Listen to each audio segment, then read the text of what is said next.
Hi everyone. Today let's talk about the informal hearing. In the informal hearing, the procedure just goes like this. Basically, like you're in theory supposed to upload some evidence if you have it, and then you basically you go online to the portal, you type in your information, and then you're supposed to be sitting in the waiting room, and then basically when the scheduled time appears, then you go through it. That's pretty much it. You talk to the appraiser. You say why. You provide the evidence of why you think your position is correct, and why the value is lower. And it depends on the appraiser, right? Some appraisers are going to be like, nope, I don't. I just don't want to lower your value at all.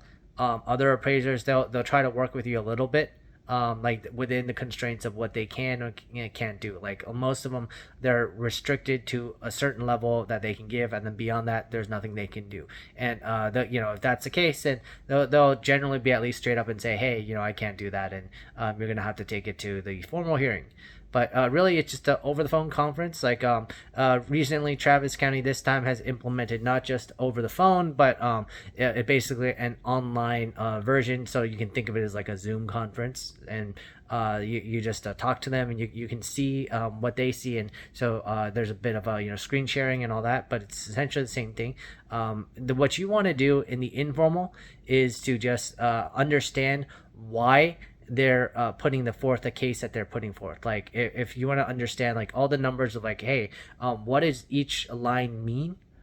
If you don't already know, you want to really understand it in detail. For example, what is a house that is R5 versus R1 versus something else? Like why is the percentage good at 70%? Why not 50 or 40 or whatever, right? Like you need to understand like all of those factors so you can understand their argument. So that's the real purpose for you of the informal, because in the formal hearing you actually get a neutral party to decide, hey, is this fair or not fair? But in the informal, it's just you and the assessor, and in many cases, they have no reason to be fair. Like you might get a really good guy, and he might be like saying, "Hey, I can try to lower it this much, but I need proof of X, Y, Z." That doesn't always happen. You don't necessarily get people like that all the time. I mean, I've got it. It does happen, but it's rare.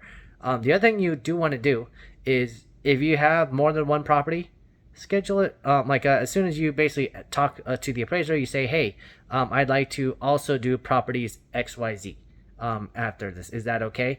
90% of the time they'll be like, yes, absolutely, because they know that it's easier for you, it's easier for them. They get all that stuff out of the way, and they can just move on to more things. And they're probably, if I had to guess, they probably like the more that they do, the better off they are personally and all that. So they're happy to do more, because it just takes more stuff off their plate. You don't have to waste time dialing in and all that stuff. So yeah, that's pretty much it for the informal. If you have any questions, as always, feel free to email or call me up and say, hey, what's going on here, and ask your question. So have a good day.